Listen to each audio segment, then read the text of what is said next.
If you've watched some of the more recent unboxing videos, you've probably already seen this blade. This was a bit of an unexpected arrival, in the sense that it wasn't the main part of the lot I ordered. It was included with other two swords. So I decided, well, I was interested in the other swords, and this was basically an extra. As I mentioned in that video, this was being sold as a Fouchard blade. A Fouchard would be a kind of pole arm with, well, it's not really very similar to this blade, by the way, but nevertheless, it was sold as a polearm blade. What is a little suspicious about this as a polearm blade is the fact that it has a tang instead of having, let's say, a socket with langets, I suppose, on the side with which you can fix the blade to the haft or aft. So this with a tang, I mean, it's not unheard of, I guess, of having a fixture with a tang to a pole, but it's definitely not the main way polearms are constructed. Also, what's unusual is the blade having these two shoulders. So these obviously make sense when you think about this being fixed onto a hilt, whether it's a cross hilt or whatever kind of hilt. It does not make very much sense if you consider it being affixed to a pole. Same goes for the profile of the blade, or for the section, I suppose. You would imagine a polearm blade to be round, or at least have more consistency. There's no reason to make it this flat at the bottom of it. You can make it stronger, and as I mentioned, with a socket, basically. Of course, another clue is the fact that the shape of this blade does not really resemble any typical polearm shape. That's not to say that it's impossible. A lot of polearms were, let's say, peasant tools / weapons, so it's definitely possible that unusually shaped blades or pieces of metal were fixed on the top of a long stick for whatever purpose. But in this case, it just does not seem very realistic that that would be the primary function of this blade. So I've asked around a little bit, and I've had to think about it, and well, of course, nobody can really come up with a definitive answer. There's no way we can kind of conclusively determine what this was. The most commonly shared opinion is that this was a sword blade, which was then reforged, at least up here in the tip, into a billhook. Now, this makes a lot more sense. Billhook is basically a implement, a tool. You can use it to cut through vegetation, brush, but this forward curved bend makes chopping rather easy. And it's a tool that has existed as a tool, essentially, for centuries, and it's still probably in use today. It still has a purpose, unless, you know, you're in a fully automated and machine-led farm. So it kind of stands to reason that this may be that. And it also kind of fits in with the eventual end that a lot of military implements had over time. So as they became obsolete, as times changed, as perhaps you went through a period of less conflict, or as new weapons kind of filled up the stockpiles, many times older stuff would be repurposed. In some cases, I suppose that would have meant simply reforging the metal or reusing it into a new product. But more often than not, a certain object was adapted into something new. So in this case, many weapons became tools, many pieces of armor became metal plates or became pots or whatever. So it might be that this is one of those cases. Anyway, research is still pending on this, in the sense that I think there's a lot that the shape here of the Ricasso and shoulders, the profile of the blade and everything can perhaps tell me. So we won't dive into that just yet. But what we're going to do today is give a quick cleanup to this blade, which is not in the worst shape, actually. It's actually fairly clean, I would say.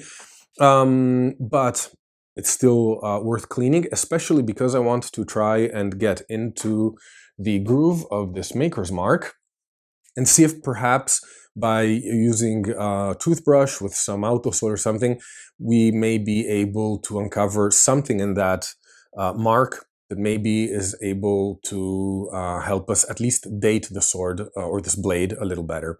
So today is basically a limited cleaning video in the sense that there's not much to clean, but what there is very important. Okay, so ready for the close-up and cleaning. So this might actually be the only time we really get to see this blade close up because, let's say, in lack of further information or further interesting bits of info I can give you, this may be all we need to see about it. So, well, make sure if you like it to notice the details now, because I don't know if there will be further videos about it. Well, let's actually start with a general overview. So here at the shoulder, where the blade would meet the hypothetical crossguard, we have 3 centimeters, and it tapers down to, at the last straight section of the blade here, we're at 2 centimeters.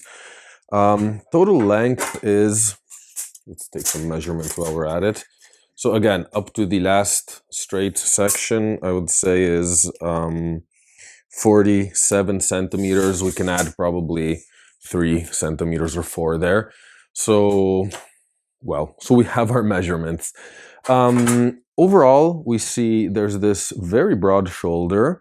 I've seen this on a number of different kinds of swords. The most recent one I've seen, or noticed at least, was on a Scottish basket hilt sword. It had like this very broad section here that kind of tapered in a very similar way. Now, this is not to say this is... I'm not correlating this blade with a Scottish basket hilt sword. It's just to say that swords, there are quite a few that have this section here in designed in a very similar way. We have a lenticular section, so you'll see here the double edges and then how they ridge up there towards the center, they curve up. Fairly thick. I don't have, unfortunately, my calipers here today, so I cannot give you the exact width of it, but it does taper down. There's distal taper to it for sure. It's not crazy because the blade, you will see, stays actually rather solid and stiff throughout. This is not a blade that, even here, even the bent tip is still very, very solid, but there is a measurable distal taper that you would feel if you were touching it or measuring it for sure. I'm not sure it comes across on video, but I assure you it's there. Now for the rest of the shape of the blade here, we see that at some point here there's a little bit of a thinning of the edge. So I don't know if this was done when this was turned curved or what happened, but the blade seems to have an increase in the angle of thinning here, although I may be seeing things. And then there's the most unique feature that we can see here, which is this bend. So for this, I cannot say whether it was like forged into the... This is what I would assume happened, of course, but I am not experienced enough with like metal work to tell if there's any sign of reforging here or what may have happened. So we do see though a curve, and it does stand to reason. Even the way the curve is built, it is very consistent, I would say, with a straight blade being looped over like this. Other interesting features are here. There is a fuller that runs, it's hard to say on this side especially because it's very faint, but it seems to have started somewhere here, so quite close to the Ricasso area. It's a very thin fuller, and it runs up all the way, kind of. You still see traces of it here.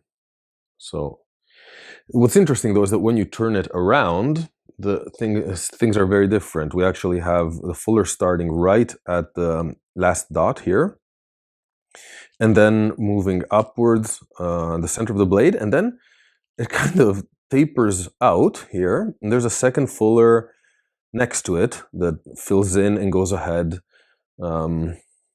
further up here. So what I assume may have happened here actually is that perhaps it could be that there was a mistake made during production of the blade. So let's assume that if you see this section here isn't perfectly centered, so let's hypothesized that whoever was making the fuller here used this as a center mark, let's say, and kind of moved up straight, then suddenly realized, oh, wait a second, we're really moving kind of out into the left side here of the blade, so but then why would they correct it with a second fuller? I don't know. In any case, this is definitely a messy job, and it's inconsistent on the two sides.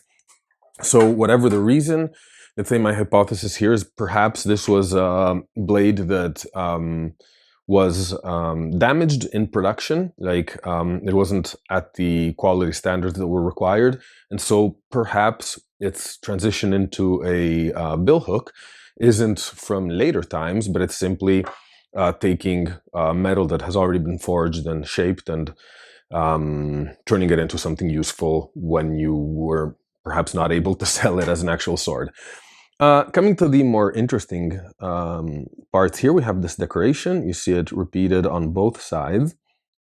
It is rather crude in a sense. You can see it's you can see the individual marks of like where single holes were like drilled into the steel and then connected. It has basically a wave pattern, and then it connects here with 3 dots.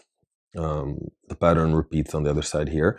What's interesting, of course, the most interesting thing here is this mark, which is currently filled with dirt and rust, and is what we're going to try and see if we can clean up today. Last thing we may want to look at is the profile of the shoulders of the blade here, and then we can move on to looking at the tang really quickly.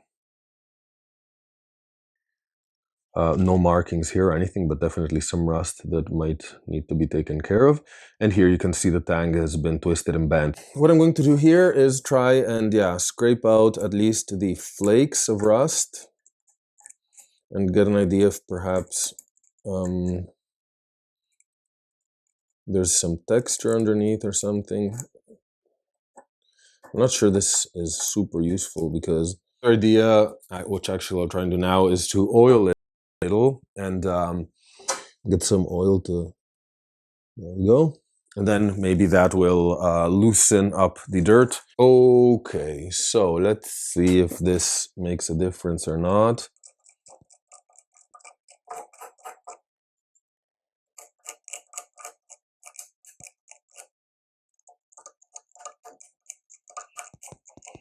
Of course, there's even the possibility that there is nothing in this mark, like that the mark is simply these, that's unreadable or undecipherable. That is a possibility. I'm trying here to move mostly on the edges.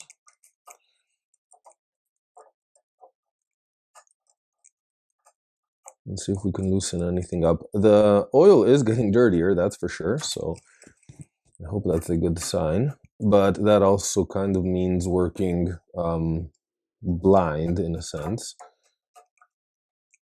So it's mostly getting the blade in this sludge and just kind of poking around. So I also don't want to be too harsh with it because I don't know how hard this steel is, so I don't want to.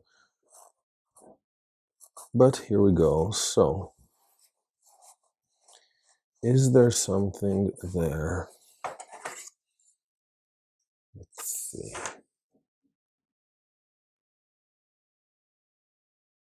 Well, that's really hard to tell. I'm afraid this is not going to be... I'm afraid this is not going to be a very helpful mark.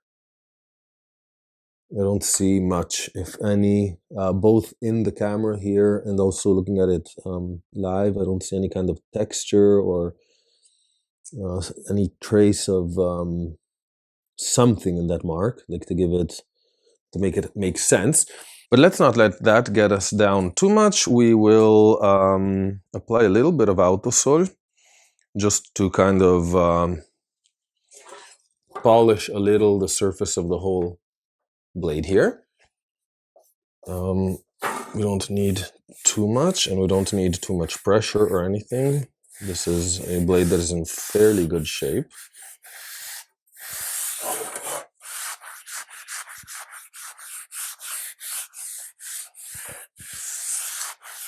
So In this case, I'm not applying much pressure, if at all.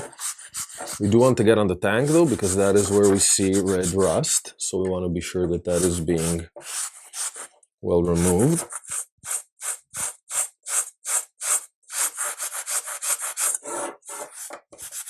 And we'll try to get a little in the fuller section and where we see a little bit of rust. Although, yeah, as I mentioned, this blade was not that bad at all to begin with. So this is really more of a maintenance kind of process. So this is the amount of dirt and grime that came off. So definitely it was not a bad idea to clean it. So where are we left now? We still have residue here, which I'll have to clean out, of course. This section was already a bit shiny, let's say. So nothing really changed here much. Maybe here that's a slightly shinier. But overall, the blade is looking not too different from how we found it. So yeah, I'm a little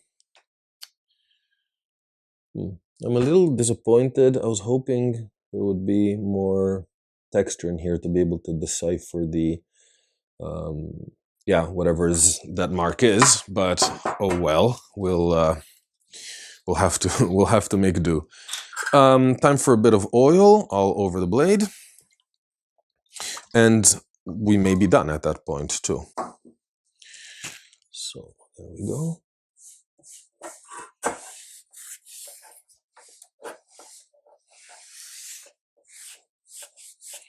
I'm hoping perhaps the oil may be able to bring some contrast out, show something, but I kind of doubt it. It seems to me like that mark is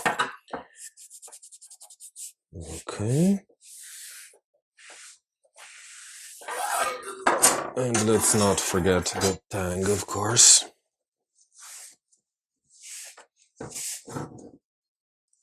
I'm using the other side of the sponge here, so not the auto-solid side. And here's what we're left with. I want to remove this splotch of oil.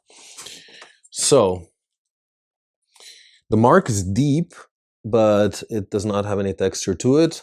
The blade is now oiled, rust is removed overall. So, of course, I usually let these rest then for a while and make sure that no rust pops out right away. So, but here we go. So this is the cleaning of the sword / billhook. If you have any insights on it, please share them, because I'm kind of moving a little in the dark with this. It's very possible that we'll never be able to really determine what this was. Some swords just, it's in their own nature. So that may be the case. In any case, I hope you enjoyed the video, and I'll see you soon in another sword video.